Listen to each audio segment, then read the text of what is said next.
오늘은 창세기 강의 24번째 시간으로 방주가 아라랏산에 머물렀더라 라는 제목으로 말씀을 나누겠습니다. 먼저 1절에 하나님이 노아와 그와 함께 방주에 있는 모든 들짐승과 가축을 기억하사 라고 우리에게 하나님이 노아와 그 가족들 그리고 가축들을 기억하셨다라고 소개하고 있습니다. 그러면 이렇게 모르고 있다가 아참 하고 기억하셨을까요? 아닙니다. 이것은 인간의 예를 들어서 우리에게 표현하고 있는 것이지 하나님이 잊으셨다가 생각하시는 그런 분이 아니십니다. 왜냐하면 예수님도 우리에게 하나님이 어떤 분이신지를 소개하실 때 참새 5마리가 팔려도 하나님에게는 잊혀지지 않는다라고 말씀하시지 않았습니까? 우리 눈에는 보이지 않는 참새도 하나님은 기억하신다라고 말씀하셨습니다. 그렇기 때문에 하나님은 기억하시고 그 기억을 망각하시는 그런 분이 아니시라는 것입니다.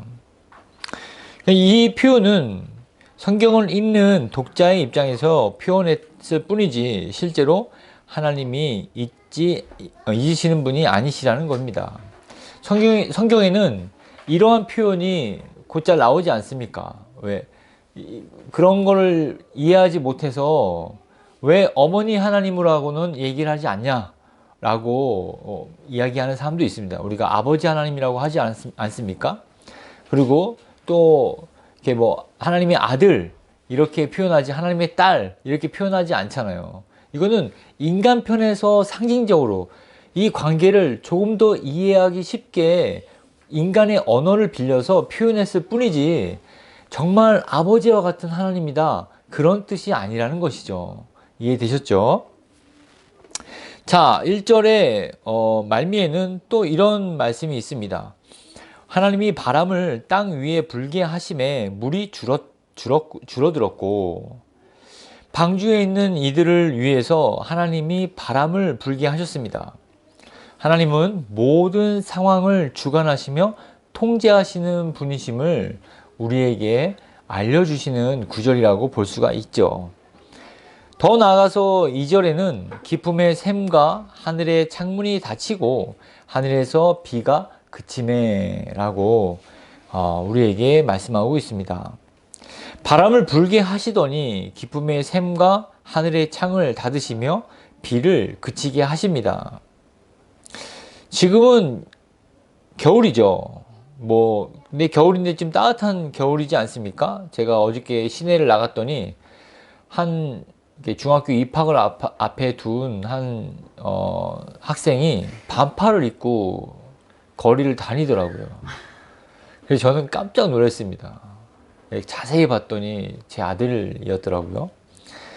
100년 만에 따뜻한 기온을 기록했다고 합니다. 그런데 여러분 생각해 보십시오. 이번 해는 100년 만에 따뜻한 날씨를 한번 만들어 봅시다 하고 지금 이런 날씨가 만들어진 겁니까? 아니죠. 사람들은 그저 이 변화되는 날씨를 관찰하고 그냥 측정해서 평가를 할 뿐입니다. 나 이번에는 제일 추운 겨울을 만들 거야. 이런 계획을 세워서 날씨를 주관하는 일이 한 번도 없다는 것입니다. 왜냐하면 이 자연의 섭리를 주관하시는 분은 따로 있기 때문입니다. 그분이 누구십니까? 바로 하나님이시죠. 그래서 사람은 그 섭리를 따라갈 뿐이지 같이 의논을 한다거나 아니면 협력한다거나 아니면 맡겨서 인간이 그 섭리를 대신해서 주관한다거나 이런 일은 추호도 없다는 것입니다. 그래서 그분의 섭리를 이해하고 따르는 자들은 단지 하나님께 이 섭리 가운데 하나님의 자비와 인자하심을 우리에게 나타내 주시기를 기도할 뿐이라는 것입니다. 그렇습니다. 작년 여름에도 어마어마한 홍수가 이렇게 지나갔죠. 많은 인명 피해와 재산 피해를 남겼는데 어떻게 했습니까? 우리는 단지 기도할 뿐입니다. 이제는 그만 그치게 해야겠다. 고장난 이 시스템을 뭐 다시 고쳐야겠다. 이런 적이 없지 않습니까? 그래서 그냥 기도할 뿐이라는 것입니다.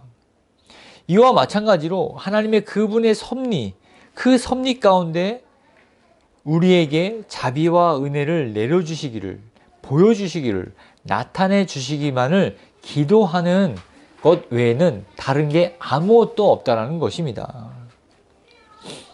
이런 이야기를 하면 뭐 기도하면 뭐가 나오냐, 뭐가 되냐 하는 식의 말을 하는 사람들이 있습니다. 이런 사람들은 기도 무용론을 주장하는 사람들이죠. 이런 분들은 두 가지를 모르기 때문입니다. 무엇을 모르느냐?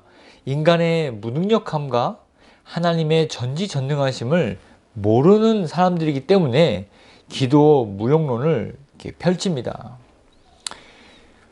불신자와 다름이 없죠. 신자라도 자기 의가 아직 강하게 남아있는 사람들은 이러한 기도 무용론을 따르기 쉽습니다. 근데 이런 생각을 빨리 버려야 됩니다.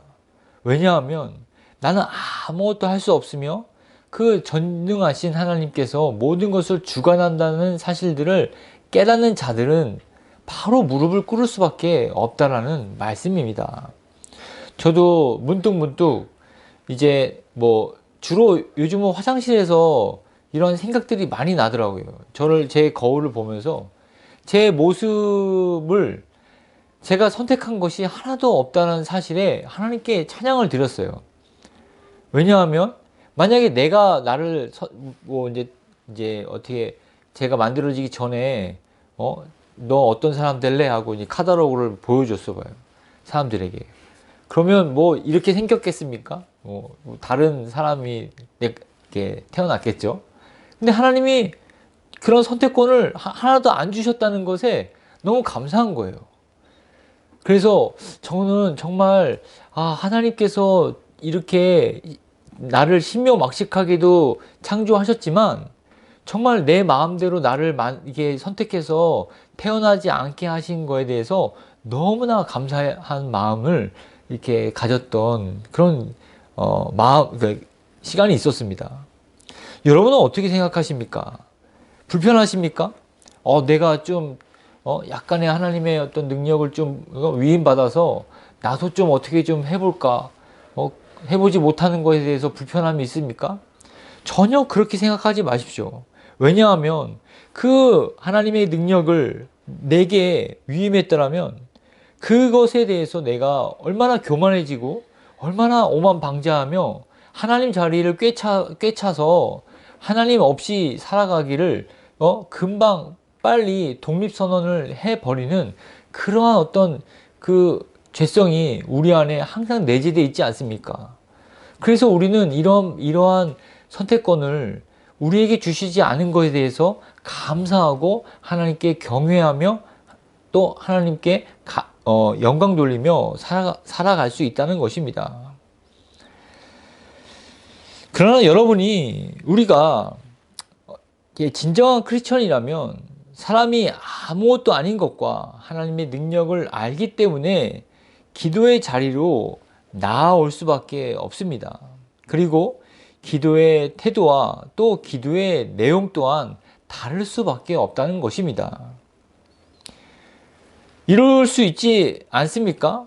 자기 육신이 아직 살아있는 크리스찬이라면 내가 이만큼 했는데 마무리를 못했습니다. 하나님, 그러니 조금만 도와주십시오. 라는 기도를 할 수 있지 않습니까? 그러나 이러한 나의 무능력과 하나님의 그 전능하심을 깊이 있게 깨달은 사람이라면 이런 식의 기도를 하지 않습니다. 전적으로 하나님께 의뢰하고 전적으로 하나님께 의탁하여서 하나님, 나는 아무것도 아닙니다. 오직 하나님께서 A부터 Z까지 처음부터 끝까지 모든 것을 주관해 주십시오라고 모든 섭리를 맡긴다는 것입니다. 마치 어린아이가 어머니의 품에 전적으로 의지해서 자신의 몸과 안전을 맡기듯이 말입니다. 이러한 관점으로 그리스도인의 삶이란 자기 힘으로 살다가 하나님의 능력을 의지하는 법을 배우는 삶이다 라고 말할 수 있을 것입니다. 내 힘으로 살다가 예수님을 만나고 거듭나고 또 구원을 받은 이후에는 내 힘을 빼가면서 하나님을 의지하는 그런 의지하는 법을 배우는 그러한 삶이 크리스찬의 삶이다 라고 말할 수 있다는 것입니다. 여러분도 자신의 영적 성장을 이렇게 측정해 볼 때, 가늠해 볼 때 이런 면들을 한번 살펴보시기 바랍니다. 내가 지금 누구의 힘으로 살고 있는가? 내가 얼마나 하나님의 능력을 의지하면서 또 살고 있는가? 라고 하는 측면으로 말입니다. 기준은 데살로니가 전서 5장 말씀이죠. 항상 기뻐하라, 범사에 감사하라, 쉬지 말고 감사하라, 쉬지 말고 기도하라 라고 하는 것이죠.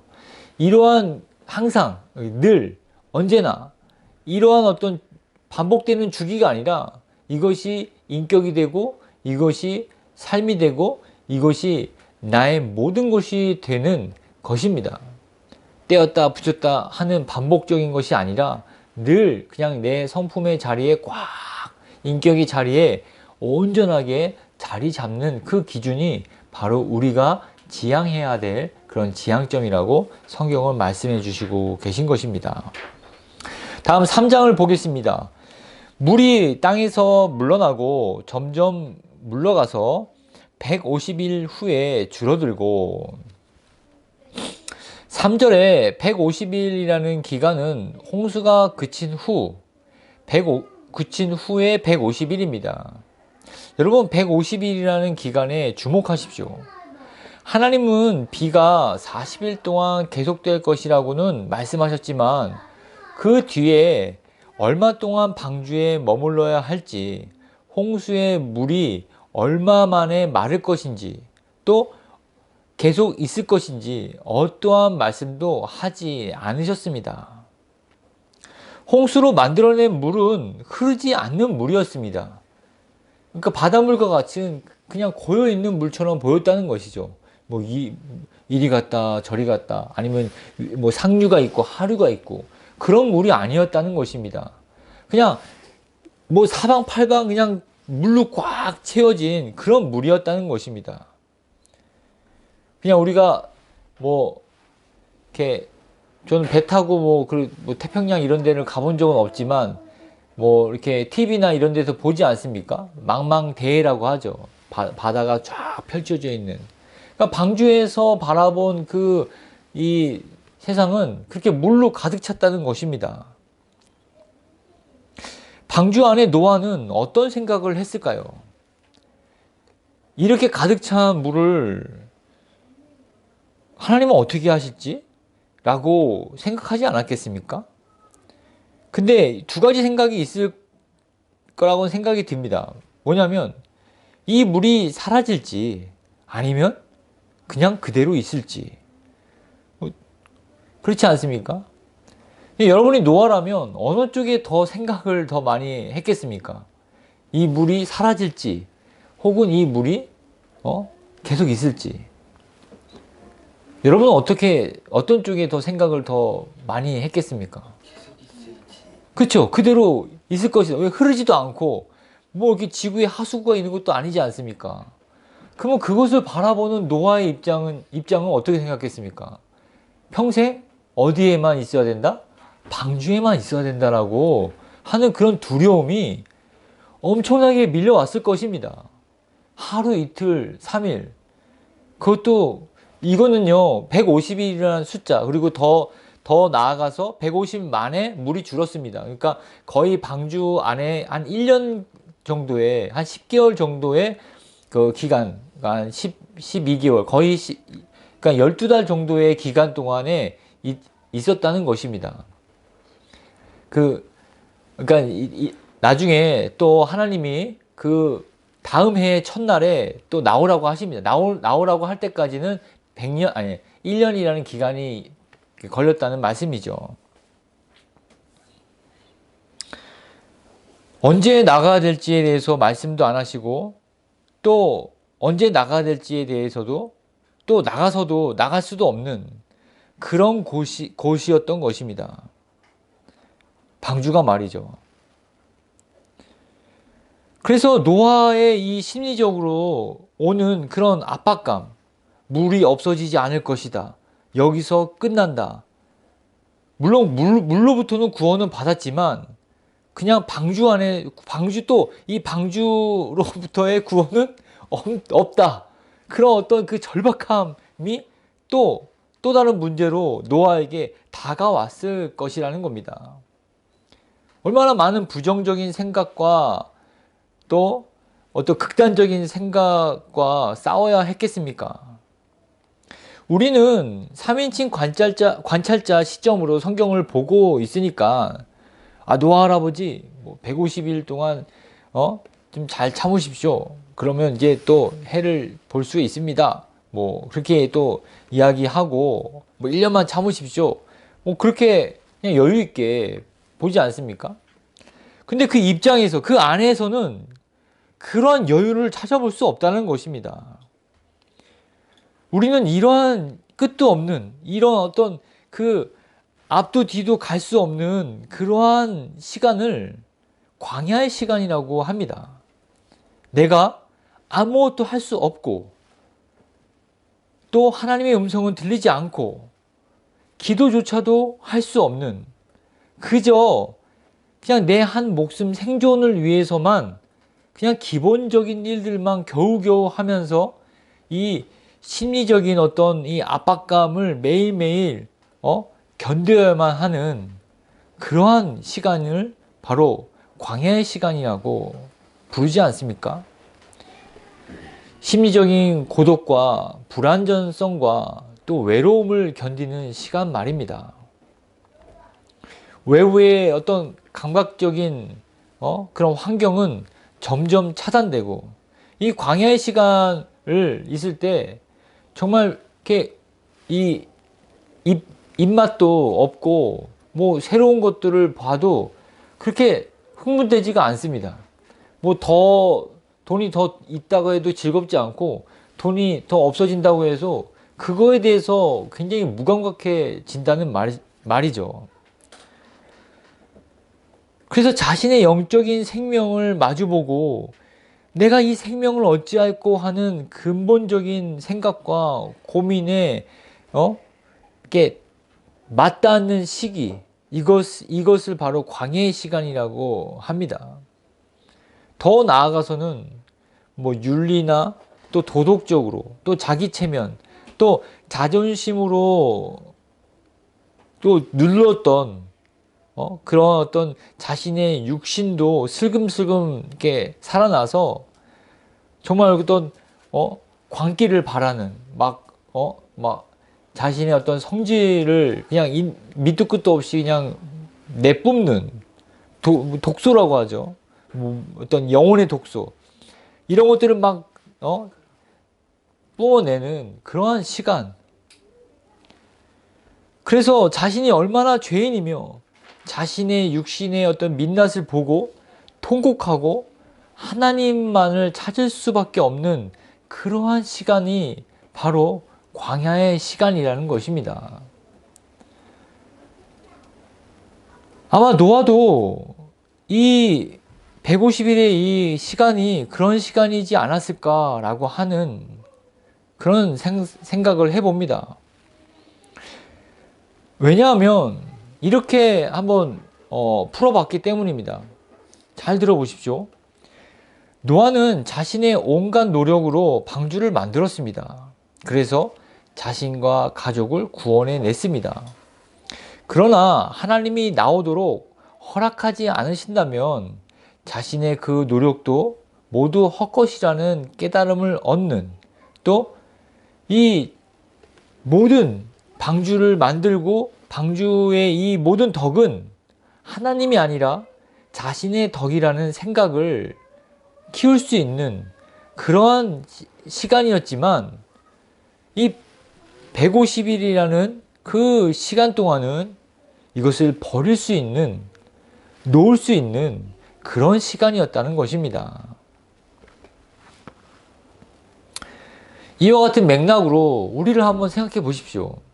우리가 뭔가 이렇게 잘 되거나 또 내가 약간의 성공을 이루면 뭔가 이렇게 좀 목에 힘이 들어가고 또 이렇게 남들에게 자랑을 하고 싶은 마음이 생기지 않습니까? 해를 거듭하면서 우리도 가정적으로나 교회적으로 좋은 일이 많이 생깁니다. 하나님의 은혜로 생겼죠. 그러나 우리는 성경의 이 노아의 150일처럼 우리는 깨달아야 합니다. 이 모든 좋은 일들은 우리의 공로나 의로움으로 생긴 것이 아니라 모두 하나님의 섭리로 우리에게 은혜로 주신 것임을 말입니다. 또한 이렇게 좋은 일, 좋은 것들을 주시는 이유는 우리가 잘 되라고, 더 웰빙하라고 주신 것이 아닙니다. 왜냐하면 로마서 8장 32절에 자기 아들을 아끼지 아니하시고 우리 모든 사람을 위하여 내주신 이가 어찌 그 아들과 함께 모든 것을 우리에게 주시지 아니하시겠느냐. 가장 아끼는 아들을 우리에게 주셨습니다. 그렇기 때문에 다른 것들을 주는 건 아무것도 아니라는 것입니다. 그래서 우리에게 일어나는 좋은 일들, 또 주어지는 좋은 것들을 통해서 이것을 통해서 아들을 주신 하나님, 아들을 주셨기 때문에 이런 건 아무것도 아니지 라고 그리스도를 바라보는 통로로 사용되어야 한다는 말씀입니다. 그러나 점점점 우리가 보여지는 것, 감각적으로 느껴지는 것에만 초점을 맞춘다면 그리스도는 잊어버리고 그 외에 다른 콩고물 때문에 신앙생활을 하게 되는 그런 변질적인 그런 신앙인이 될 수 있다는 것입니다. 무슨 말씀인지 이해되셨죠? 그렇기 때문에 항상 감사해야 될 것은 내가 없던 것이 생겼습니다. 그러면 이 생긴 것 때문에 감사도 하겠지만 이것을 주신 이유는 내게 그리스도를 주셨기 때문에 이것은 아무것도 아니라라는 그런 마음을 항상 가지고 계시라는 것입니다. 아들을 주셨기 때문에 다른 아무리 큰 것도 모두 다 주실 수 있다라는 말씀입니다. 그렇기 때문에 항상 그리스도의 관점, 십자가의 관점으로 살아가시기를 바라겠습니다. 그렇다면 얻어지는 것도 있지만 또 살다가는 계속 더함이 있습니까? 아니죠. 또 이렇게 잃어버리는 것도 있죠. 다 잃어버릴지라도 그리스도를 잃어버리지 않으면 모든 것을 내가 가지고 있다라는 사실을 또 잊지 않고 우리의 평강을 깨트리지 않기를 주의 이름으로 축원드립니다. 창세기 8장 4절과 5절 말씀입니다. 같이 한번 읽어보겠습니다. 창세기 8장 4절 5절.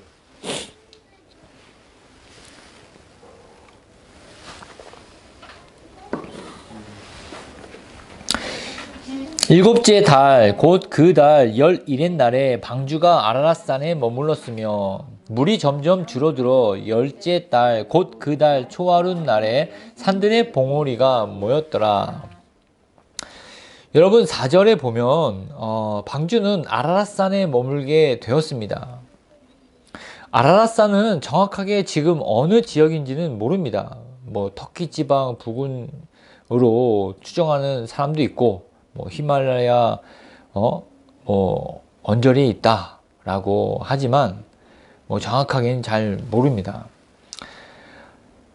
그러나 그것이 중요하진 않습니다.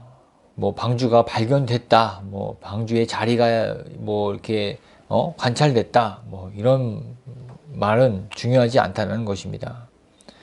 우리가 살펴봐야 할 점은 아라랏산에 머물게 된 시기와 이 위치입니다. 시기는 어떤 시기입니까? 이 방주가 아라산에 머물게 된 시기는 아직 산봉우리도 보이지 않던 시기입니다. 온통 물에 가려져서, 네? 온통 물에 가려져서 산봉우리도 보이지 않던 시기. 그러니까 일곱째 달 17일에 방주는 아라라산에 머물렀다는 것입니다.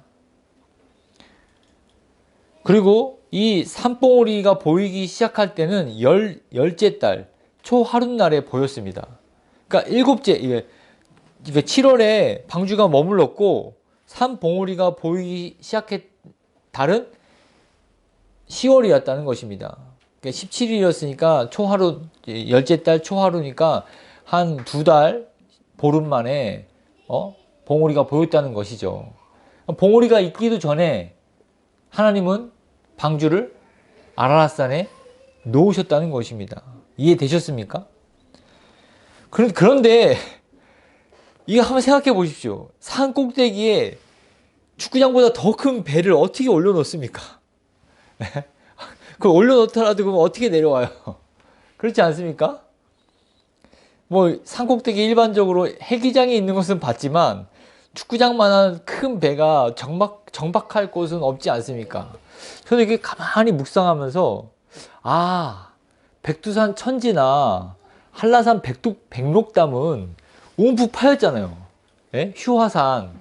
이런 곳에는 이렇게 들어갈 수 있겠구나. 그런 또 생각도 해봤습니다. 아무튼 이런 생각은 중요한 것이 아니라 여러분, 둥둥 떠다니다가 방주가 땅에 머물게 된다면 얼마나 안심이 됐겠습니까? 그렇죠. 그런데 왜냐하면 방주는 뭐 가는 방향을 정할 수 있는 도치나 키가 없었기 때문에 어느 곳에 부딪힐 위험이 있었습니다. 그래서 잘못하면 협곡이나 아니면 절벽에 반쯤 걸쳐져 있게 될 수도 있지 않습니까? 그러면 정말 곤란하죠.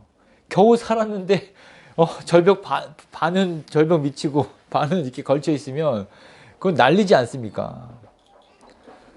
그리고 밖에는 물을 말리는 세찬 바람이 불고 있었습니다.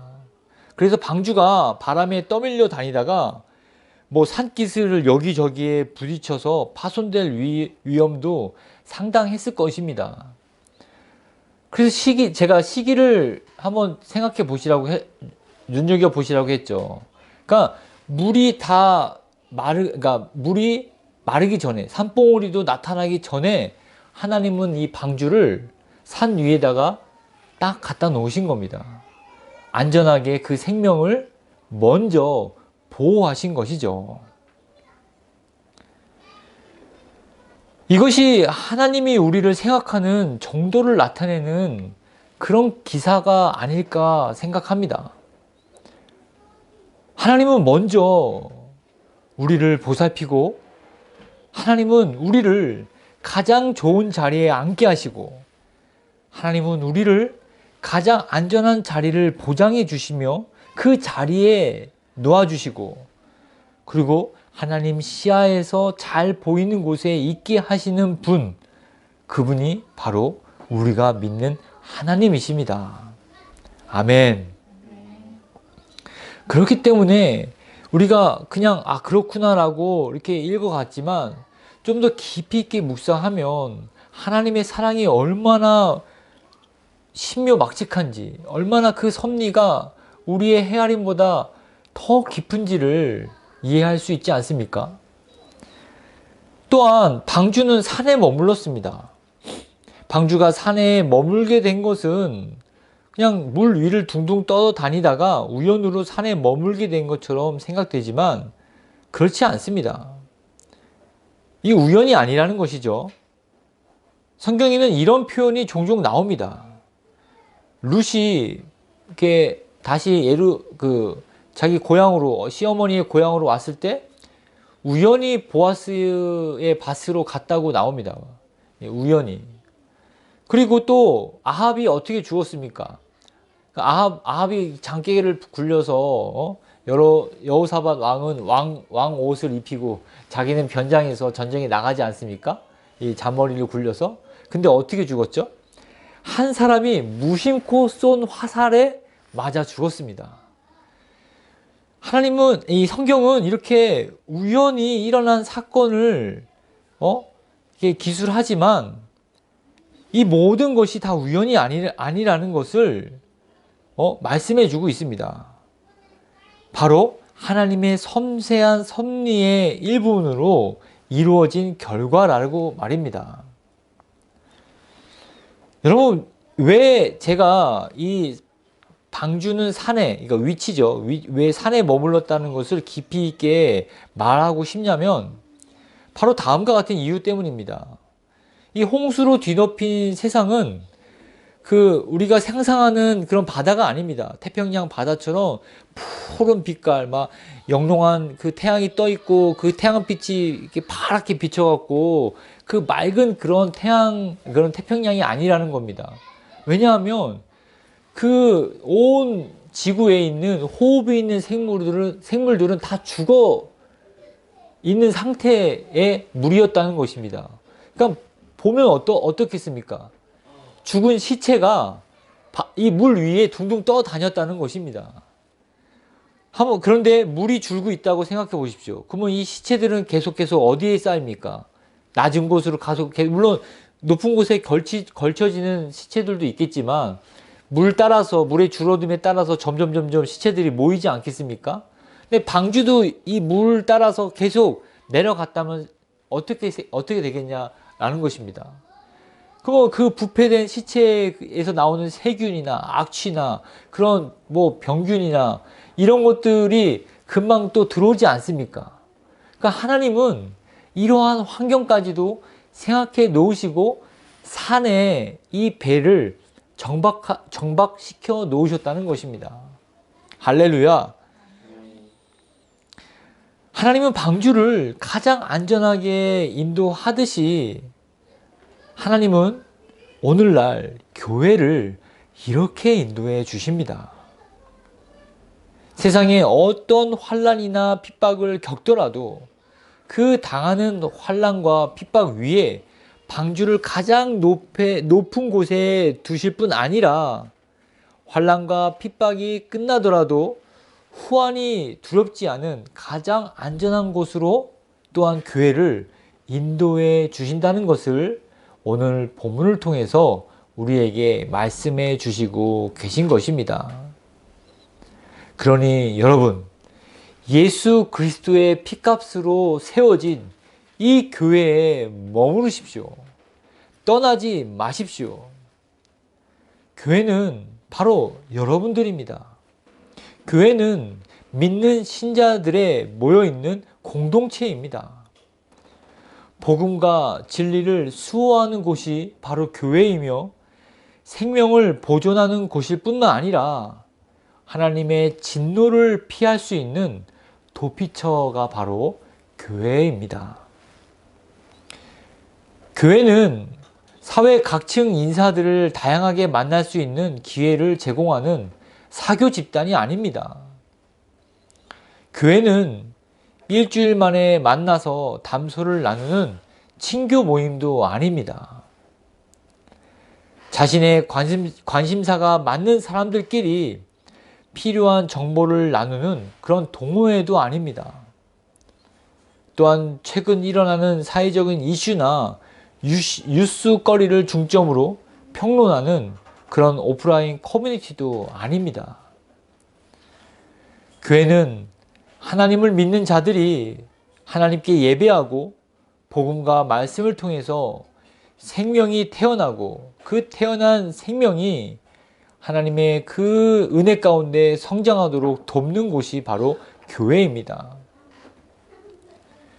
또한 교회는 우리가 죽어서 갈 천국, 하나님의 나라의 그 본향의 모델하우스로 천국의 삶을 살짝 맛보고 그 하나님의 나라에 대한 기대와 소망을 키울 뿐 아니라 인내의 힘을 기르는 곳이 바로 교회입니다. 하나님은 방주를 제일 먼저 생각하셔서 높은 산에 올려서 머물게 하셨을 뿐 아니라 그 방주를 안전하게 보호하셨듯이 오늘도 이 교회를 제일 먼저 생각하시고 가장 안전할 뿐 아니라 가장 평안하게 인도해 주십니다. 그렇기 때문에 여러분, 교회를 사랑하십시오. 교회를 귀하게 여기십시오. 그리고 교회에 헌신하십시오. 교회가 살아야 바로 내가 살고, 교회가 살아야 이 나라와 민족도 세상도 살게 되는 것입니다. 방주가 남아 있었듯이, 방주가 세상에 남아 있어서 이 세상의 인류가 그 대를 끊기지 않고 번창하고 또 창성하게 되었듯이, 교회가 살아야 이 세상도 번창하고 또 창성케 될 줄 믿습니다.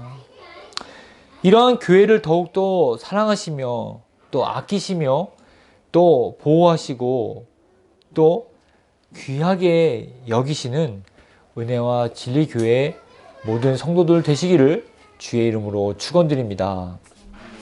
네, 기도하겠습니다.